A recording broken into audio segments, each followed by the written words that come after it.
Bonne célébration de la Journée internationale de la fille à toutes et à tous. Mesdames, Messieurs, bonjour. Un plaisir de vous retrouver pour ce spécial numéro de Jeunesse Oblige. Jeunesse Oblige aujourd'hui célèbre la fille et ceci dans le cadre de la JIFI 2023. Nous sommes en partenariat avec le ministère des Affaires sociales et de la microfinance.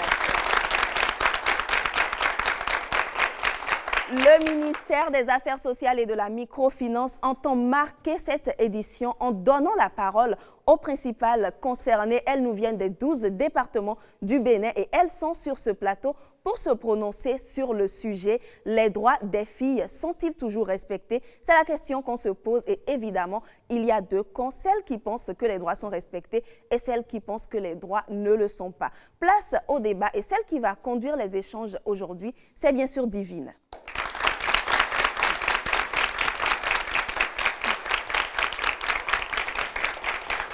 Bonjour Divine, comment vas-tu? Bonjour madame, je vais bien. Alors, tu as 30 minutes avec tes camarades. Vous allez vous prononcer sur le sujet. Moi, je suis à côté et je vous retrouve juste après. Bonjour à tous, moi c'est Divine Deguénon, j'ai 17 ans. Je suis nouvelle bachelière, je viens du département du Littoral.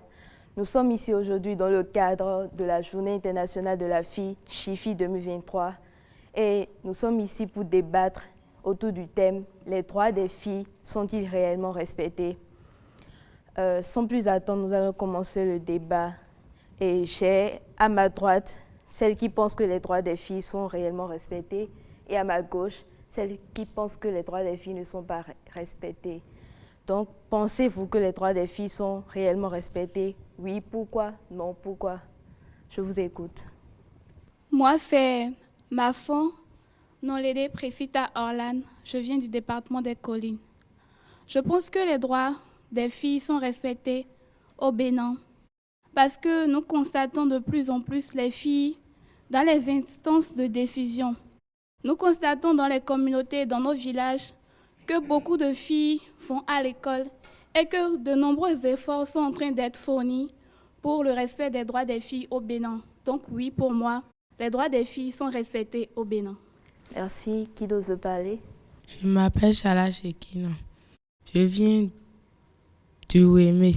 Moi, je pense que les droits des filles ne sont pas respectés parce que on dit que la fille a le droit d'aller à l'école. Mais des filles n'aillent pas à l'école parce que leurs parents n'ont pas de moyens et on les envoie pour faire des domestiques. Donc moi, je trouve que les droits des filles ne sont pas respectés. Merci. Qui d'autre veut parler? Eugene Pacha, je viens du département de Littoral. Alors moi, je trouve que c'est vrai, l'État fait beaucoup d'efforts. Il y a beaucoup d'efforts que l'État fournit allant dans le cadre de la protection et du respect des droits des filles. Mais on dit toujours, tant qu'il reste à faire, c'est que rien n'est fait. Il reste toujours beaucoup de choses que l'État doit revoir sur la réalisation effective des droits de la fille au Bénin, je dirais. Donc, c'est pour ça, moi, je dis que le droit des filles n'est pas respecté au Bénin. Okay, merci. Qui d'autre veut parler? Moi, c'est Ruth Saumon. Je viens du département des Collines. En ce qui concerne l'affirmation de cette fille, je lui dis que sur le plan international, l'État a fourni beaucoup d'actions sur le plan éducatif. On remarque que la scolarisation aujourd'hui est gratuite dans nos CEG et tout. Et aussi, il y a beaucoup de kits scolaires qui sont partagés. Du coup, en revenant sur l'affirmation de notre amie, je lui dis que c'est vrai que l'État ne fait pas assez de réalisations, mais on remarque qu'il y a un peu d'actions qui se réalisent. Oui, c'est vrai. Je l'avais affirmé aussi qu'il y a déjà beaucoup de choses qui ont été faites allant dans le cadre de la promotion des droits de la fille. Je suppose un instant, allons sur le plan des droits de santé sexuelle et reproductive de la fille. Combien de filles au Bénin peuvent se lever et dire « Oui, c'est vrai, je sais que j'ai tel droit dans ce domaine. Et en cas de violence, je pourrais m'adresser à ça, genre pour avoir de satisfaction. » Non. D'abord, commençons par là. C'est pas fini. Tu as parlé de l'éducation tout à l'heure. C'est vrai, l'État fait beaucoup de choses. Il y a les kits scolaires. Je suppose que tu parles du projet Souhait. C'est vrai, le Bénin n'était pas dedans, mais l'État a fait tout pour amener ça au Bénin. Là, on félicite déjà l'État. Mais est-ce que réellement, toutes celles qui ont besoin de ces projets-là, est-ce qu'elles en bénéficient vraiment? Est-ce que ce sont vraiment ceux à qui ces kits étaient destinés qui en bénéficient? Point d'interrogation. Je ne dis jamais que ce n'est pas elles. C'est une question que je pose. Par rapport à ce que tu viens de dire, Eudine, toi-même, tu viens de dire que l'État fait des efforts dans le sens du respect des droits des filles au Bénin. Ce qui veut dire qu'il y a des efforts qui sont faits. Les droits des filles sont respectés en fait au Bénin. Tu parles des kits scolaires qui sont partagés dans les écoles, etc. Et tu parles des bénéficiaires. Je dirais que c'est l'information qui compte. L'État fait des efforts. Les filles bénéficient des kits scolaires, des transferts monétaires et autres dans les écoles, dans les zones reculées, pour permettre que le droit à l'éducation des filles du Bénin soit respecté. Donc ça veut dire que nos droits sont respectés. Ce n'est pas que nos droits ne sont pas respectés, mais c'est qu'il y a certaines filles qui n'ont pas encore accès à ça. Oui, c'est petit à petit qu'on fera en sorte que les bénéficiaires, que toutes les bénéficiaires en fait puissent avoir ces kits ou autres. Mais ça ne veut pas dire que les droits des filles ne sont pas respectés. La preuve, tu es ici à parler à la télé, à l'ORTB, devant de nombreux téléspectateurs. Donc ça veut dire que ton droit à la participation est respecté. Toutes les filles du Bénin n'ont pas la chance que ça soit ainsi il y a de nombreuses années en arrière. Mais toi, tu es ici maintenant, ça veut dire que les droits des filles sont respectés au Bénin. Alors, désolé de te contredire. Moi, je pense que les droits des filles sont respectés et de nombreux efforts sont en train d'être fournis et continueront à être fournis pour notre bien-être. Tu dis que moi-même, je suis ici, je parle. Oui, c'est vrai, je parle au nom de mes pères. C'est pas fini. Est-ce que tu dis, il y a des années passées, c'est pas ce qui se passait. Je n'en disconviens pas. Au début, quand je voulais commencer par parler, j'ai bien précisé que l'État fait beaucoup d'efforts, mais que tant qu'il reste à faire, c'est que rien n'est fait. C'est ce que j'ai dit. Supposons, allons dans les zones un peu reculées. Quand tu vas dans ces zones, toi-même, faisons face à la réalité. Ne soyons pas théoriques. Quand, dans ces zones, par exemple, ce n'est pas toutes les filles qui vont à l'école, bien qu'on dise que non, que les filles doivent aller à l'école gratuitement. C'est déjà un point. Après, le mariage forcé, va bien dans les zones du Nord où tu veux. Renseigne-toi bien auprès des personnes qui seront vraiment véridiques. Ils te diront. Ça n'a pas cessé. Mais on a dit qu'il y a tolérance zéro au mariage forcé. C'est vrai. Les abus. Est-ce que tu es sûr qu'il n'y a plus d'abus suffit au Bénin ici?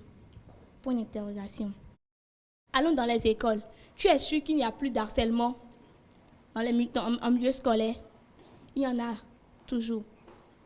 Il faut, pour que moi je dise déjà que les filles ont les droits respectés, il faut qu'on essaie de revoir tout ça vraiment, que ça ne soit plus théorique, mais que la pratique soit visible, qu'on veuille la pratique, pardon.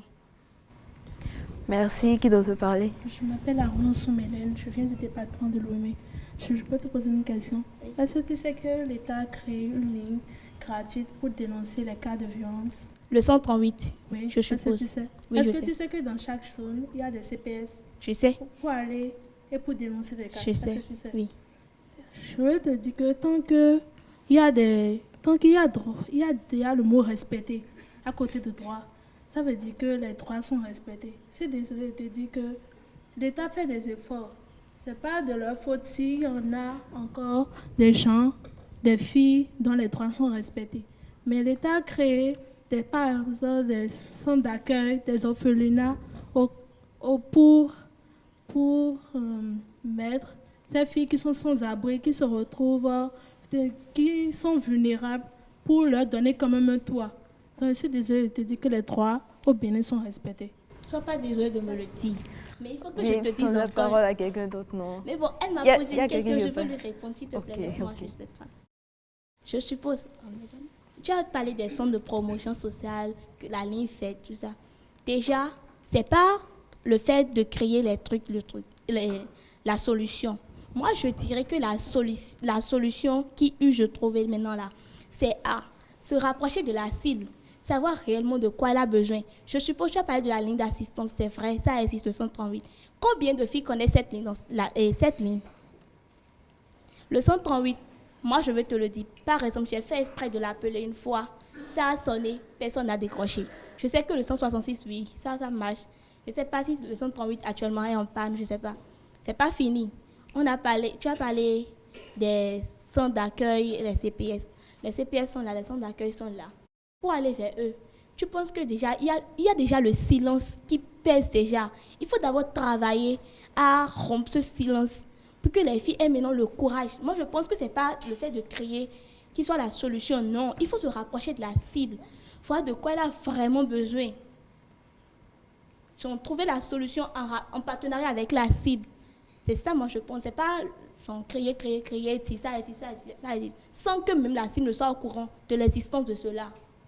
C'est ce que moi, je voulais te dire. Ma chérie, tu disais tout à l'heure qu'il y a les centres de promotion, les orphelinats. C'est vrai, il y a tout ça. On ne refuse pas, on n'en disconvient pas. Mais est-ce que les filles savent qu'il y a ça? Est-ce que ces centres-là, est-ce qu'ils se rapprochent? Est-ce qu'ils font... Comment vais-je dire? Prête-moi le mot. Est-ce qu'ils se baladent en ville, voir si il y a des enfants qui sont dans le besoin? Non. Eux, ils sont assis peinards dans leur bureau. On ne peut pas être assis peinard dans le bureau en attendant que le problème soit résolu. Jamais. Kaby, supposons, quand tu es devant ton épreuve de mathématiques et que tu as un problème à régler, tu dois réfléchir. Tu ne peux pas rester là. La solution viendra sur un coup de tête. Bam. Ça ne peut pas. Ce sont des recherches. Merci. Tu dis que les gens restent peinards dans leur bureau à s'asseoir. Laisse-moi te dire que par exemple, je vais te donner la journée internationale de l'enfant. Au cours de cette journée-là, il y a plusieurs sensibilisations qu'on fait dans les zones où on part là-bas, comme la campagne Tolérance Zéro. C'est dans une commune, plusieurs communes ils ont fait ça. Mais ça permet à la population de savoir qu'il y a une tolérance zéro au mariage des enfants qui existe et que, quel que soit, même quand ils vont enfreindre les droits des enfants, ils savent qu'il y a une sanction qui suit. En fait, ce qu'elle essaie de dire, que c'est pas les cibles recherchées ne sont pas vraiment touchées, c'est ce qu'elle essaie de dire. La sensibilisation, le problème. Le problème, c'est chercher la cause et en finir. Parce que pour pouvoir régler un problème, il faut trouver la cause, n'est-ce pas? C'est ce que je crois. Il faut chercher la cause pour pouvoir la détruire afin de terrasser le problème. Terrasser, c'est un gros mot, mais bon, c'est ce qui m'est venu. Terrasser le problème. Donc, ce que tu dis, ce n'est pas la sensibilisation. La sensibilisation, ça n'a bien vrai, ça permet d'informer. Mais au nord, il y a encore ce cas-là, des mariages arrangés, des filles de 13 ans qui sont dans les couples, tout et tout ça. Donc, la tolérance zéro, là, rien. Ça ne retonne pas. Si tu voulais parler. Okay. Je m'appelle Atiba Fit. Bon, vous avez parlé du centre social. Pourquoi ils ne sortent pas pour aller voir les gens? Tu disais que pourquoi ils ne s'approchent pas? Ou bien, c'est de ça que tu parlais, non? Ok, ils s'approchent. Hein? Parce que ça, c'est, comment je vais dire? C'est arrivé à ma zone, mon quartier, quoi. Donc, quand ils viennent pour appeler les filles, ils ne sortent pas. Ils ne prennent même pas d'importance pour ça. Vous comprenez? Donc, ne disez pas qu'ils ne sortent pas.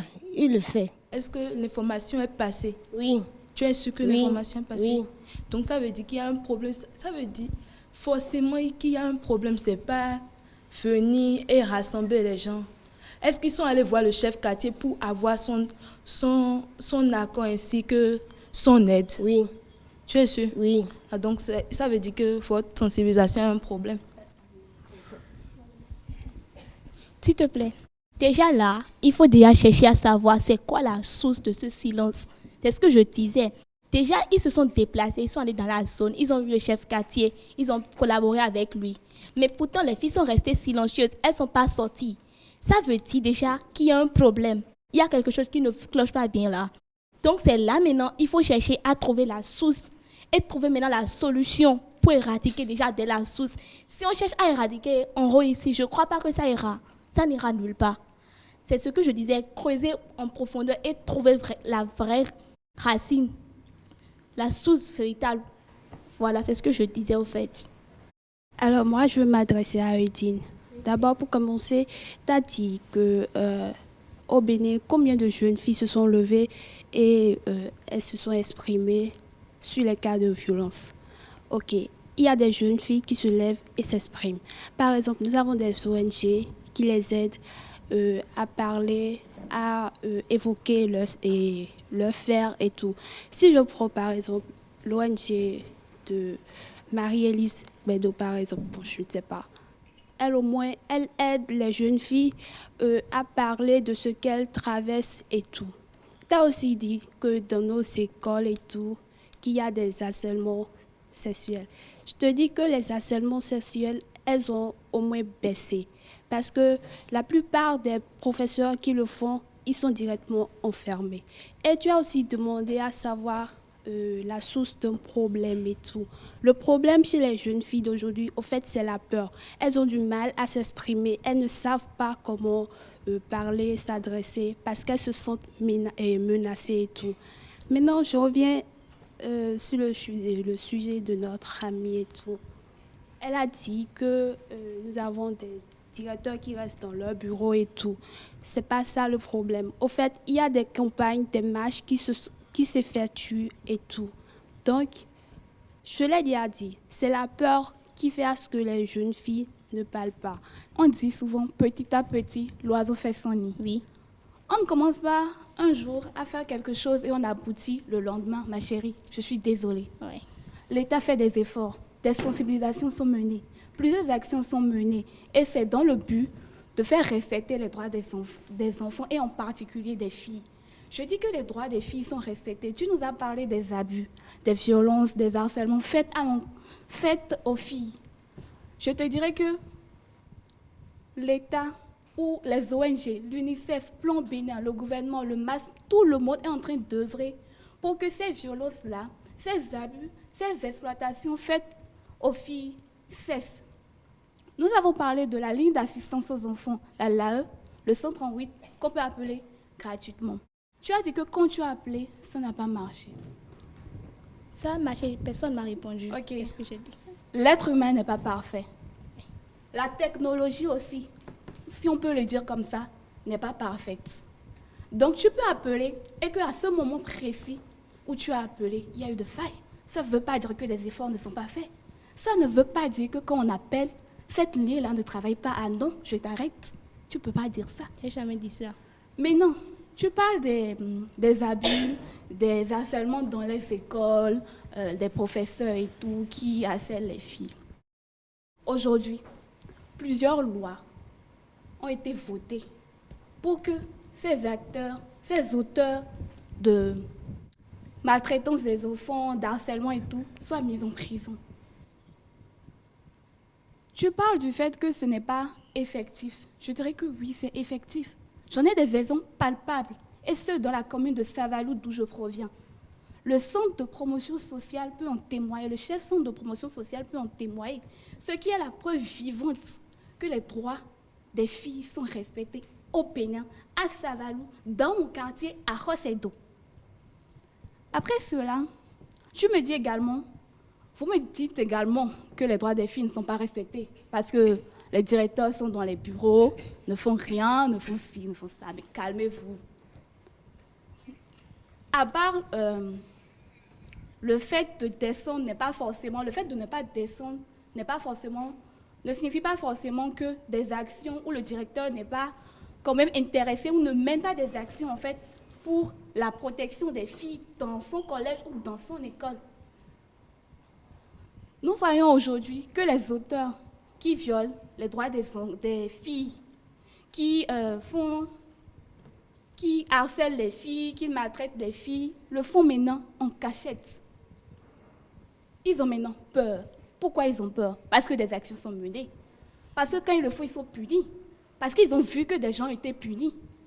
Ce qui veut dire que tout ce que vous dites, moi je ne suis pas d'accord. Les droits des filles sont respectés au Bénin. Des actions sont menées pour le respect des droits des filles.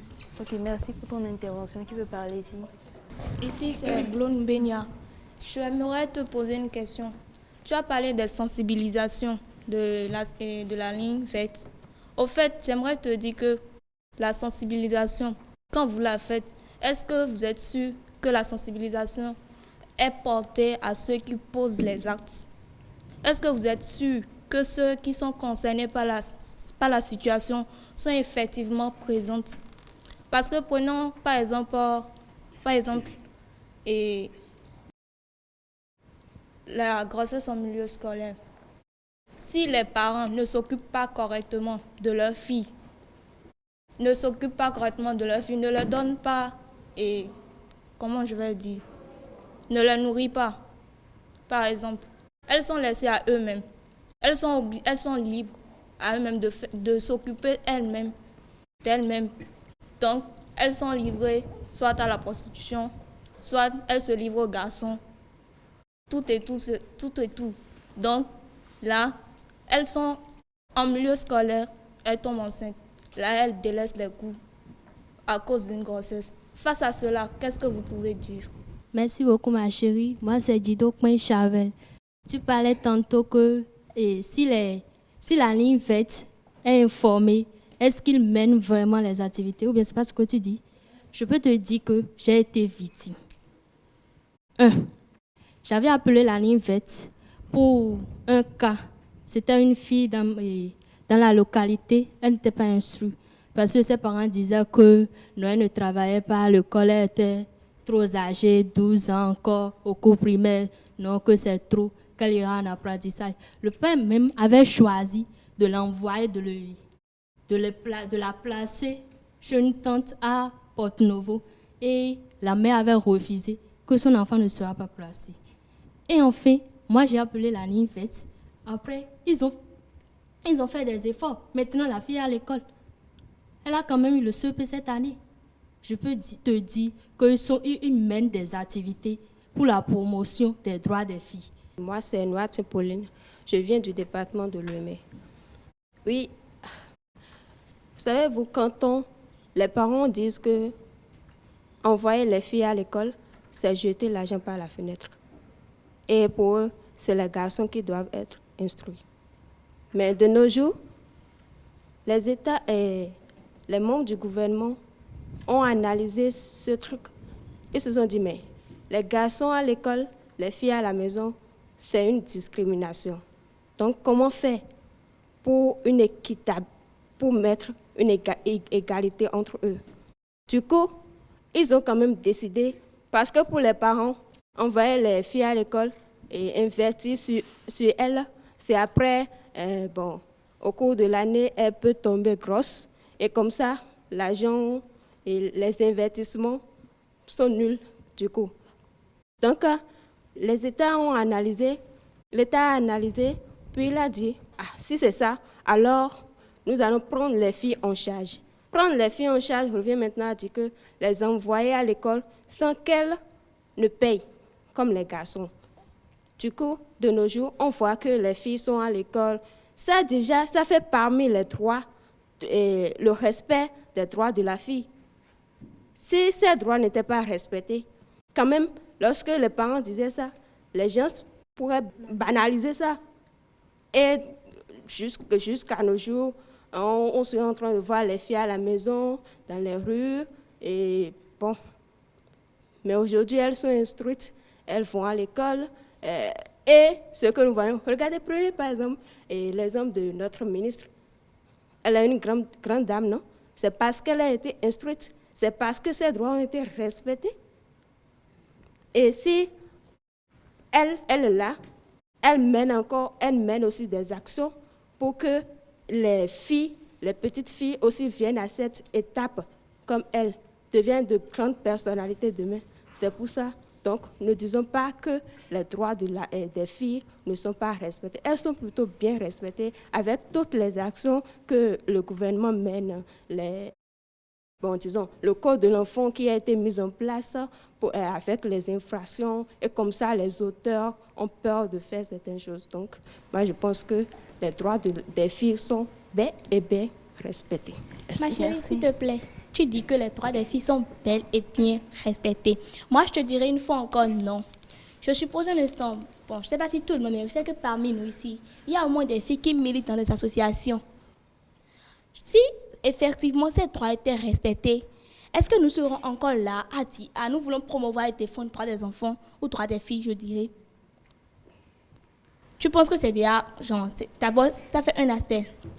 Tu as dit tout à l'heure que la ligne d'assistance, ça fonctionne que quand on appelle ça, se dirige qui de droit. Oui, j'ai bel et bien dit. Combien de filles savent que cette ligne existe? Toi, tu le sais. Oui, je n'en disconnais pas, je le sais. Maintenant, qu'est-ce que nous faisons à notre niveau pour porter l'information aux autres filles qui ne le savent pas? Moi, c'est Sobion Laura Violaine. Je viens du département de l'Atlantique. Alors, c'est Eudine, vous venez de dire que les droits des filles ne sont pas respectés. Vous êtes une fille, j'espère. Vous êtes sur ce plateau à l'occasion de la JIFI édition 2023. Avant, on allait voir beaucoup de garçons ici. On allait compter, disons, peut-être 5 filles, je ne sais pas trop. Si les droits des filles n'étaient pas respectés, est-ce que tu as vu un garçon parmi nous? Non, nous ne sommes que des filles. Si nos droits n'étaient pas respectés, nous sommes en train de faire quoi ici? C'est pas qu'on va se lever un jour et dire que les droits des filles sont respectés. On ne va pas dire que c'est totalement fini, on ne peut pas dire ça. L'oiseau fait son nid petit à petit. Quand tu mènes l'activité aujourd'hui, demain, là, on ne peut pas dire que c'est déjà fini avec ce problème. Non, tu dois faire. C'est en faisant là que la solution, qu'on éradique au problème, c'est ça. Donc les droits des filles sont bel et bien respectés. Merci pour vos différentes interventions. Moi, je pense que les droits des filles sont réellement respectés. Parce que, par exemple, prenons simplement les écoles publiques, les CEG, il y a beaucoup plus de filles scolarisées que des garçons. Donc ça veut dire que les efforts menés par l'État, les gens le voient, ils inscrivent leurs filles, même si les filles ne finissent pas les cours, la scolarisation et tout, au moins elles vont, parce que les trucs sont gratuits. Donc pour moi, les droits des filles sont respectés. Merci. Nous allons laisser l'animatrice montrer.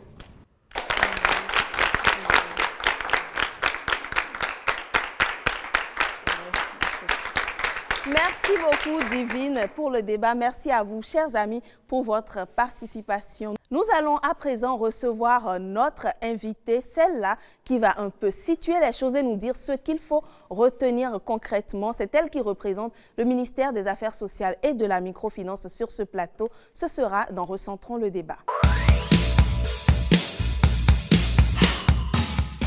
Et voilà, elle est déjà installée sur ce plateau. Je suis avec Madame Nadège Aroga Kolo, directrice départementale des affaires sociales et de la microfinance du département de l'Atlantique. Bonjour Madame Aroga. Bonjour Madame la journaliste. Merci d'être sur ce plateau. C'est moi, merci à vous. Alors la thématique, les droits des filles sont-ils réellement respectés? Nous avons écouté les différents avis. Quelle appréciation vous en faites? Je félicite d'abord les filles pour les avis partagés. C'est déjà très heureux parce qu'il n'est pas facile de donner son point de vue. Et donc, je félicite les unes et les autres pour avoir gardé leur position et surtout pour avoir su donner des arguments pour défendre leur point de vue.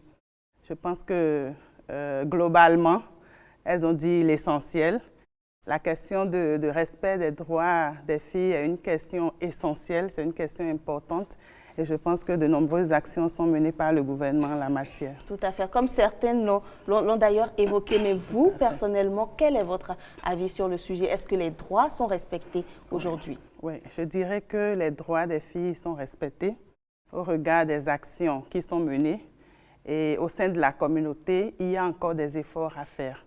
Ces efforts, on ne va pas les voir forcément dans le sens des acteurs, des structures, des institutions, mais également dans le sens de la communauté, de la responsabilité communautaire. Parce que quand on parle de la fille, elle se situe où? Elle est dans une famille, elle vit dans une communauté, elle est à l'école.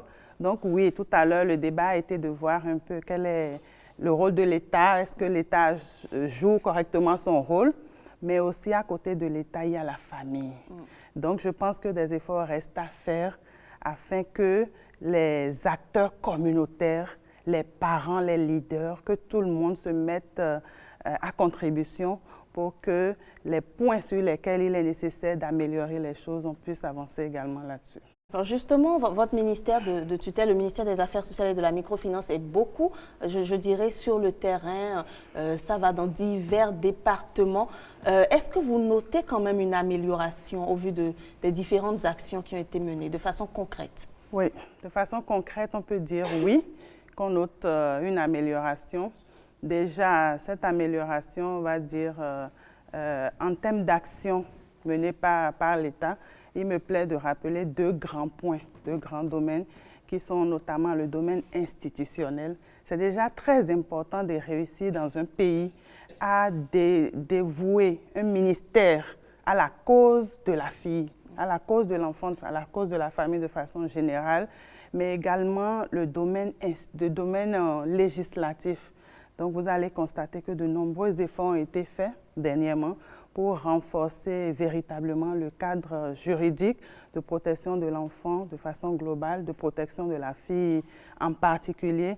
Et je pense qu'au regard de ces deux points, ce sont les sous-bassements, les fondations, si on peut le dire, en termes de promotion des droits de la fille. Et donc, avec ça, nous avons le reste des actions, parce que je venais de soulever le plan institutionnel. À travers ce plan, le ministère des Affaires sociales est déconcentré jusqu'au niveau des communes. Et de plus en plus, il étend ces services vers les populations les moins touchées. Donc aujourd'hui, les prestations sont rapprochées des cibles. Et donc, si on se retrouve dans un tel contexte, l'ambition est que la dernière fille du Bénin soit touchée. Et les actions que le ministère des Affaires sociales mène, il y en a de plusieurs ordres.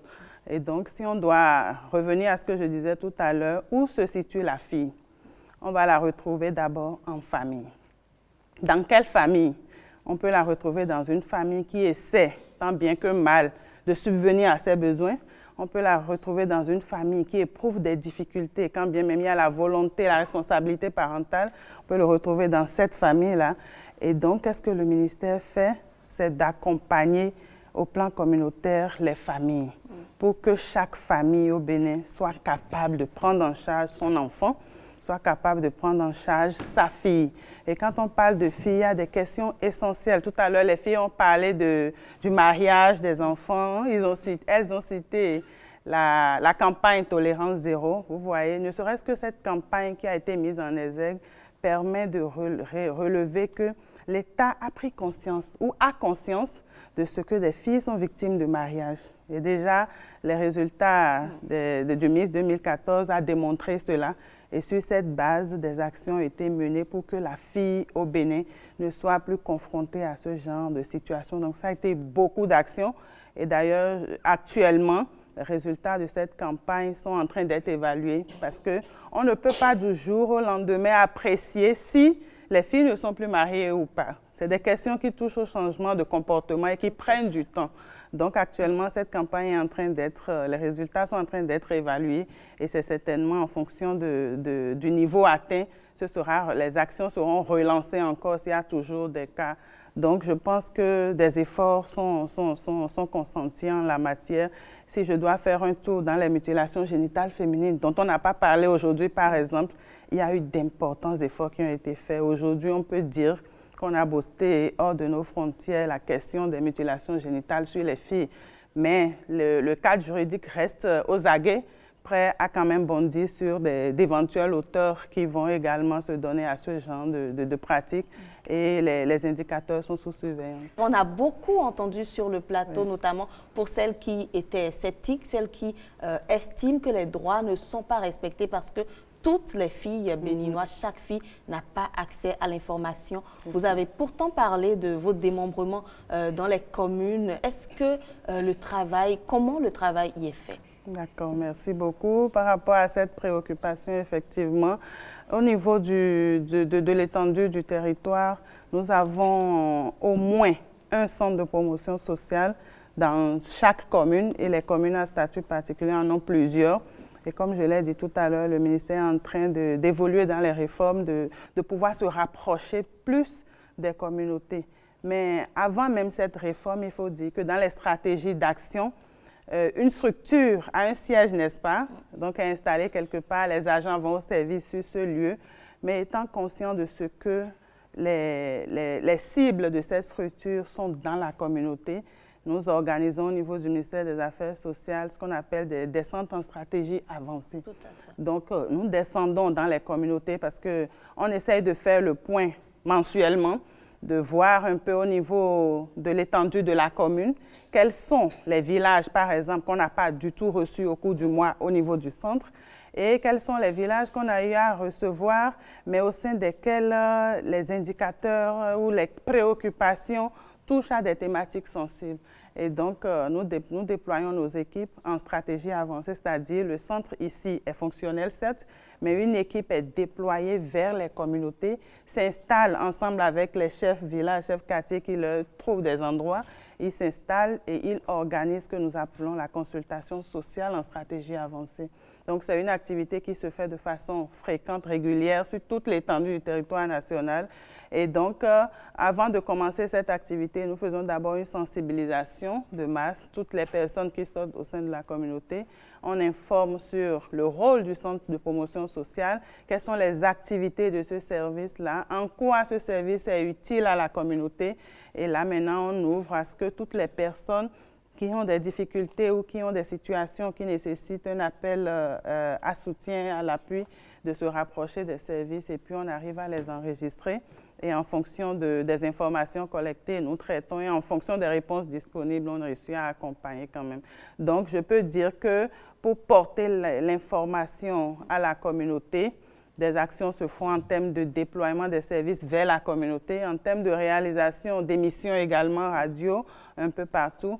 Et l'une des choses essentielles aussi à rajouter, c'est pour dire que nous pouvons ne pas arriver à toucher tout le monde. Et c'est surtout pour ça que la ligne d'assistance aux enfants a vu le jour, pour essayer de mettre à disposition une réponse immédiate sur toute l'étendue du territoire. Donc là où nous ne sommes pas à l'instant, parce que quelle que soit l'organisation, quelle que soit la détermination, quelles que soient les dispositions prises, on ne pourra pas être dans une même commune partout à la fois. Je prends la commune de Calavi qui a 149 villages, donc on ne peut pas être dans les 149 à la fois. Et donc, la ligne d'assistance aux enfants, le 138, vient en réponse pour dire là où, à l'instant, nous ne sommes pas, ou même si nous sommes à côté et que dans un ménage, dans une arrière-cour, un enfant, une fille est victime d'une violation de toutes sortes, qu'on puisse de façon gratuite appeler et dénoncer. Ça nous oriente. Donc, quand on enregistre cette dénonciation, je peux vous dire, de 2020 à aujourd'hui, on a déjà enregistré plus de 111 000 appels en termes de dénonciation. Et donc, ça nous oriente. On sait que dans telle maison ou à tel endroit, il y a telle situation. Et tel que l'on dit, les filles tout à l'heure, des équipes sont déployées. C'est une ligne qui fonctionne en synergie avec les autres ministères sectoriels qui interviennent en matière de prise en charge et d'accompagnement des victimes.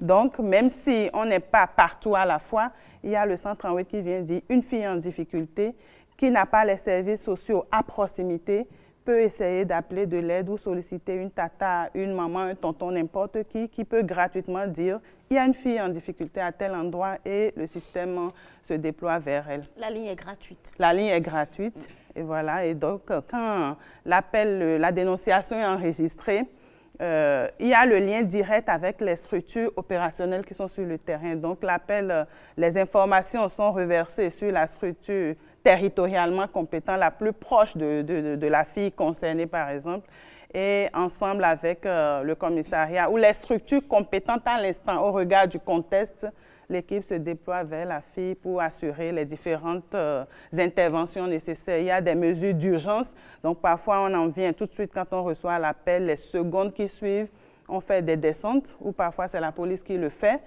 Puisqu'on travaille en synergie, on récupère la fille, il faut d'abord la sécuriser et ce n'est qu'après ça maintenant que les actions d'accompagnement, de poursuite s'il le faut sont enclenchées. D'accord, donc un peu comme pour dire, même lorsque le ministère n'est pas là, oui. le ministère est là. Bien sûr, tant qu'il y a un téléphone dans le secteur, le ministère est là. Vous avez parlé également des familles. Est-ce que quel rôle la famille doit jouer et que peut-être elle ne joue pas ou quel rôle elle oublie de jouer? Voilà. Donc, tout à l'heure, les filles ont soulevé cet aspect également. L'État, c'est nous tous. Et chacun dans la société a un rôle. La fille est née d'une famille. Et on dit que la famille est la cellule de base de la société. Donc, c'est ce cocon-là qui est censé protéger la fille. Quand on essaie de schématiser un peu la protection de l'enfant, la protection de la fille, en priorisant les acteurs qui doivent intervenir, nous verrons en premier point la famille, les parents. C'est bien après que l'État va venir. Et donc, la famille a un grand rôle à jouer. Et l'État également n'abandonne pas les familles dans ce rôle-là. C'est déjà de s'assurer qu'un enfant qui naît a un père, a une mère. Et il arrive que plusieurs enfants, plusieurs filles se retrouvent hors de la protection, privées de la protection parentale.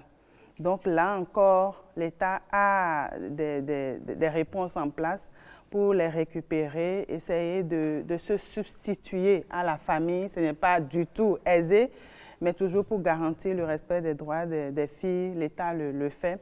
Donc la famille a un rôle prépondérant en termes de protection, en termes d'éducation, en termes d'encadrement.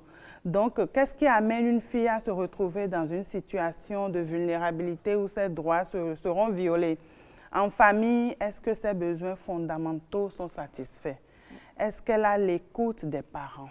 Est-ce qu'elle peut, quand elle est préoccupée, tout à l'heure, elles ont parlé des garçons à l'école qui disent des choses ou dans la rue, elles ont parlé de harcèlement sexuel et consorts. Est-ce que lorsque la fille elle se retrouve dans ce genre de situation, est-ce qu'à la maison, il y a une oreille attentive qui l'attend? Est-ce qu'elle est rassurée de ce qu'une fois à la maison, elle peut parler à maman, elle peut dire à maman ou à papa en fonction du cas de qui est disponible? À l'école, un garçon m'a dit telle chose, maman, je fais comment? C'est ce qui doit être fait. C'est ce qui doit être fait. Et on remarque que ce n'est pas fait. Dans la plupart des cas, ce n'est pas fait. Et là encore, le ministère en charge des Affaires sociales à élaborer des réponses par rapport à cela en mettant en place depuis plusieurs années le guide de conduite du dialogue parents-enfants pour accompagner les parents dans la conduite du dialogue avec leurs enfants afin de renforcer les questions d'éducation, surtout à la sexualité. Vous voyez, et dernièrement également, le ministère est en train de déployer une nouvelle approche en la matière qui est l'école des parents. Aujourd'hui, le ministère des Affaires sociales essaye de mettre les parents à l'école pour dire, oui, on devient un jour parent, d'accord? Pour l'instant, on n'a pas une structure de formation à la parentalité qui pourrait aider à dire en tant que parent, voilà comment il faut protéger la fille, quand elle a tel âge, voilà ce qu'il faut faire, non? Mais donc, le ministère a entrepris cette initiative-là qui permet de regrouper les parents, parce que les parents, en tout cas, il n'y a pas de parents de mauvaise foi. Tous les parents veulent bien que leurs filles réussissent, que leurs enfants réussissent, mais parfois, on manque d'outils. On manque de moyens, que ce soit en termes de ressources, de connaissances, pour pouvoir le faire. Donc, cette initiative permet aux parents de pouvoir se ressourcer, d'avoir les éléments d'information. Parce que quand on parle de la fille, notamment la période de l'adolescence, qui est cette période, parce que les filles sont revenues sur la question de grossesse. Est-ce que les grossesses scolaires ont reculé? Je pense que pour ça, la réponse, elle est claire. Les chiffres sont là. Les chiffres sont là, les grossesses ont beaucoup reculé. Mais il n'y a pas que l'école pour jouer ce rôle. La famille doit être là pour expliquer à la fille, voilà, elle entre dans l'adolescence. C'est quoi l'adolescence? Mais bien avant ça, le ministère des Affaires sociales renforce les parents pour connaître même, pour aider l'enfant même dans l'âge avant l'adolescence, de la naissance jusqu'à l'adolescence. En parlant de cette école des parents, très rapidement, est-ce qu'il y a des critères qui sont les personnes habilitées à y prendre part? Il n'y a pas de tous les parents, mais pour le moment, on l'a démarré dans les écoles primaires et les collèges avec les parents dont les enfants sont à l'école, puisque l'école fait un maximum de travail avec les enfants, mais les parents également doivent être le relais de l'école. Donc, cette approche est en train d'être mise en œuvre dans les écoles où les parents sont réunis une fois par semaine pour échanger sur des thématiques diverses relatives au développement de l'enfant, comment prendre soin de la fille. C'est qui même la fille? Depuis là, on parlait de fille, mais de qui on parle? Qui est-ce qu'elle est à la naissance, ainsi de suite? À l'adolescence, comment il faut la prendre? Parce que la plupart des parents sont surpris par les grossesses. Mais en amont, qu'est-ce qu'on fait pour éviter la grossesse? Donc oui, l'État a mis des lois, a pris des tests de loi pour sanctionner les auteurs et tout, mais la famille a le rôle fondamental à jouer pour accompagner cette fille-là, notamment lui offrir l'écoute, parce que c'est ça qui manque. Nos filles n'ont pas de repères. C'est des formations gratuites, elles ne sont pas payantes et c'est une série de thématiques qui sont développées et à la fin, les parents sont vraiment capacités, ne serait-ce que pour conduire le dialogue avec leur fille, offrir à la fille l'assurance. Et le ministère va bien au-delà parce que dans les perspectives, nous avons les classes socio-éducatives dont la phase pilote démarre déjà avec cette rentrée pour ajouter à l'instruction à l'école cette petite notion-là qui va permettre de renforcer l'éducation. Parce qu'au-delà de l'instruction, le gouvernement travaille sur l'éducation. Donc, les valeurs, les questions d'estime de soi, de confiance en soi, de respect de l'autre, de promotion de la paix, du recours à la paix dans les pratiques, les comportements. Tout ça sont en train d'être déployés par le ministère des Affaires sociales pour accompagner la fille. D'accord. Quand on vous suit, on se rend compte qu'il y a beaucoup d'actions qui ont été menées. Et d'ailleurs, les deux camps ont commencé par le dire. Il y a eu un changement qui a été noté quand on compare à plusieurs années en arrière. Il y a le projet Suède et bien d'autres choses qui ont été citées. Mais est-ce que vos cibles sont uniquement les filles qui vont à l'école? Elles ont parlé des fournitures, elles ont parlé du petit déjeuner. Et les filles qui ne vont pas à l'école, est-ce qu'il y a des alternatives pour elles? Tout à fait. Tout à fait. Par rapport aux filles qui vont à l'école, parce qu'elles ont cité le projet Suède, je voudrais revenir là-dessus, parce qu'il y a une question qui disait, est-ce que les filles bénéficiaires des kits scolaires sont les vraies? Oui. Voilà. Donc, je voudrais rassurer nos filles ici présentes et même toutes les autres qui sont dans nos communautés pour dire que les filles bénéficiaires des kits scolaires sont les vraies, sont des filles vulnérables parce que leur identification répond à un mécanisme bien défini. Donc, elles sont écoutées, une enquête est menée au niveau de leur domicile, on arrive à les catégoriser en fonction de leur niveau de vulnérabilité. Donc, nous avons des outils bien élaborés pour le faire.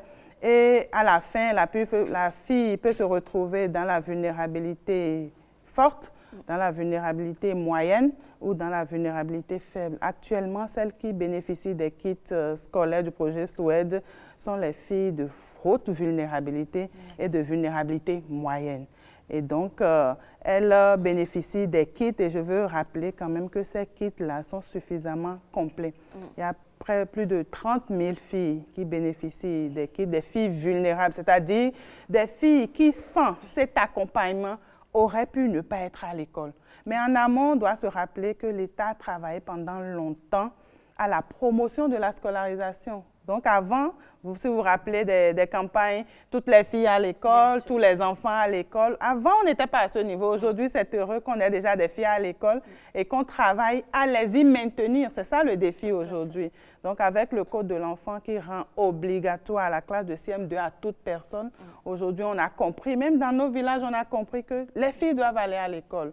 Et donc ces kits-là permettent à ces filles qui ne pouvaient ne pas aller à l'école, ne pas y arriver si elles n'avaient pas cet appui. Et je disais que c'est des kits bien complets. Il y a tous les ouvrages au programme qui sont dans ces documents qu'elles reçoivent. Et même la tenue kaki leur est cousue, leur est offerte.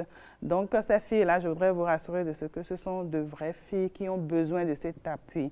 Et au bout de 2 années scolaires, le gouvernement, le ministère des Affaires sociales a essayé d'évaluer un peu et en étudiant les taux de réussite, les taux d'échec dans le rang de nos filles que nous accompagnons, on a compris qu'au-delà, en dehors des kits scolaires, il y avait beaucoup d'autres choses qui manquaient à la fille. Donc, on a eu des filles excellente, 16 de moyenne, mais elle est chef de ménage, c'est-à-dire qu'elle est seule responsable de ses frères et sœurs. Elle a 15 ans, elle travaille bien, mais à la rentrée suivante, on l'a perdue de vue. Nos efforts de la retrouver ont fait qu'on a compris qu'elle avait été placée dans une famille pour pouvoir mobiliser des ressources et accompagner ses frères et sœurs. Donc, on se pose la question de savoir où est passée notre solidarité. Aujourd'hui, il y a des filles chefs ménage, c'est-à-dire il n'y a pas de papa, il n'y a pas de maman, mais il n'y a pas d'oncle, il n'y a pas de tante et personne ne s'y intéresse. Donc, au regard de ce genre de cas, il y en a eu beaucoup, il y en a eu d'autres types également. Le ministère a essayé de trouver des réponses à ça. Donc, en plus des kits scolaires, on a rajouté les transferts monétaires. On parlait de petits déjeuners, voilà, au primaire comme au collège également. Donc, ces 30 000 filles reçoivent depuis l'année scolaire passée les transferts monétaires pour qu'elles ne soient pas celles-là qui, pendant la récréation, n'arrivent pas à s'offrir un bout de pain. Qu'elles ne soient pas celles-là qui n'arrivent jamais à faire les 10 francs ou 25 francs de photocopie que le professeur a demandé. Donc, ça vient penser ou soutenir également cet effort. Et le ministère est également allé au-delà. Aujourd'hui, il y a plusieurs dispositions qui sont en train d'être prises pour aider ces filles-là à travers des cours de renforcement. Parce que oui, elle a peut-être le petit déjeuner, elle a les fournitures. Je pense que ça s'applaudit quand même. Voilà.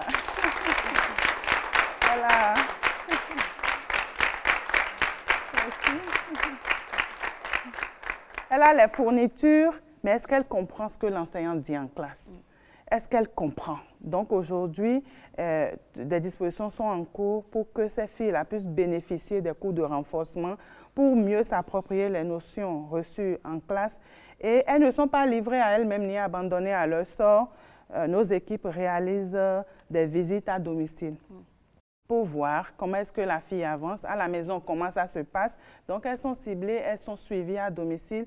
Et en communauté également, nous faisons les sensibilisations communautaires sur l'importance du maintien des filles à l'école. Parce qu'aujourd'hui, on a pu quand même gagner un tant soit peu le pari de la scolarisation des filles. Donc, aujourd'hui, notre défi, c'est le maintien des filles à l'école. Donc, plusieurs séances de sensibilisation, des milliers de Béninois sont touchés sur la question de la nécessité de maintenir les filles à l'école.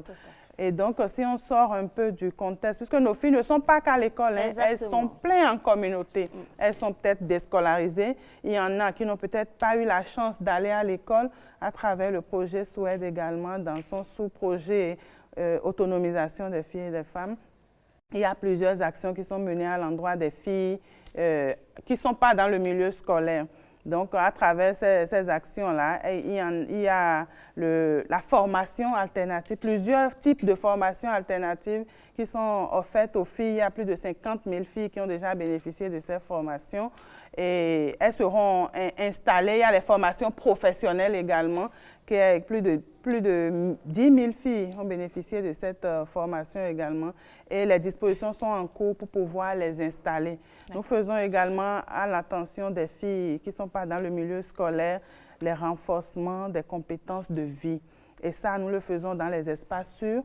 Sur toute l'étendue du territoire national, il y a 770 espaces sûrs qui sont des creusets qui offrent à ces filles non scolarisées ou déscolarisées la possibilité d'avoir des réponses à leurs questions. C'est quoi une fille? Qu'est-ce qu'une IST? Comment se conduire en tant que fille? Autant de thématiques qui sont développées pour leur donner la chance de rester d'atteindre les objectifs qu'elles se sont fixés, que nous avons fixés avec elles. Je vais vous laisser parler à ces filles-là qui peut-être n'ont pas eu la chance d'avoir cette information, comme quoi dès qu'il y a un téléphone, n'hésitez pas. C'est un peu comme si l'État était dans vos maisons. Exactement. Il y a cette ligne verte. Vous allez déjà nous donner le numéro et puis lancer un message pour que tout le monde soit informé. Merci beaucoup. La ligne verte, c'est le 138. Et je voudrais dire aux filles du Bénin, aux filles qui sont au Bénin, que le gouvernement du Bénin a pris des dispositions et continue de prendre des dispositions, de fournir des efforts pour accompagner autant que possible toutes les filles vivant au Bénin afin qu'elles puissent se construire parce que le gouvernement est conscient de ce qu'une fille, un enfant est nécessaire pour la nation et la contribution des filles sont également attendues. Donc, je voudrais rassurer toutes les filles de ce que, au niveau du ministère des Affaires sociales, plusieurs dispositions sont prises pour que les centres de promotion sociale qui sont au niveau des communes puissent les accompagner. Il y a des services d'écoute qui sont installés dans toutes ces structures-là pour les recevoir, les accompagner. Et même pour les filles qui n'arrivent pas à aller vers ces structures, la ligne verte, le 138, est mise en place, est fonctionnelle, en appel gratuit pour enregistrer toutes vos plaintes, vos dénonciations.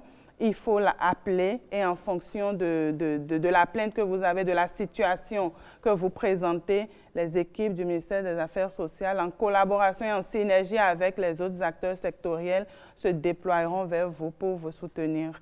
Et par rapport aux parents, je voudrais encourager les parents à mieux prendre en charge leurs filles, à mieux les entretenir et surtout à leur réserver l'écoute, pouvoir les écouter, les rassurer, les accompagner. Et s'ils ont des difficultés en matière de conduite de dialogue parents-enfants, ils peuvent recourir à tous les centres de promotion sociale pour être accompagnés, puisque nous offrons des prestations de médiation familiale, de médiation conjugale pour la paix dans les foyers, pour le mieux-être des filles. Merci. Merci beaucoup, Madame Aroga. Alors, à la question de savoir si oui ou non les droits des enfants, des filles sont respectés, nous retenons que de gros efforts sont faits par le gouvernement. L'État y met beaucoup de moyens, des sensibilisations sont faites, des descentes sur le terrain et une ligne verte gratuite pour toutes les personnes désireuses de contacter le ministère des Affaires sociales et de la microfinance. L'appel est également lancé aux parents. L'État, c'est tout le monde, donc chacun doit jouer sa partition. C'est tout pour ce numéro de Jeunesse Oblige. Merci de nous avoir suivis.